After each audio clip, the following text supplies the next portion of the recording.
জানা গেল কবে হবে কিয়ামত। কিয়ামত আমাদের অতি সন্নিকটে। মিলে যাচ্ছে হযরত মুহাম্মদ সাল্লাল্লাহু আলাইহি সাল্লামের ভবিষ্যৎবাণী।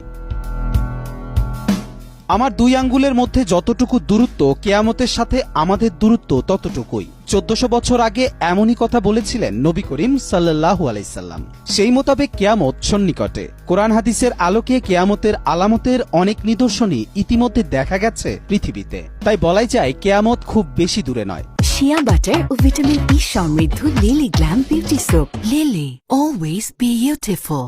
রাসূল সাল্লাল্লাহু আলাইহি সাল্লাম আমাদেরকে কিয়ামতের কিছু আলামতের কথা বলেছেন। আর সেই আলামত ছোট ও বড় আলামত দুই ভাগে বিভক্ত। বড় আলামত 10টি। আর যখন এই বড় আলামতগুলো প্রকাশ পেতে শুরু করবে, তওবার দরজা চিরতরে বন্ধ হয়ে যাবে। তবে ছোট আলামতগুলো দেখে যদি কেউ তওবা করে এবং আল্লাহর পথে ফিরে আসে, তবে আল্লাহ তাকে ক্ষমা করে দেবেন। মহানবী সাল্লাল্লাহু আলাইহি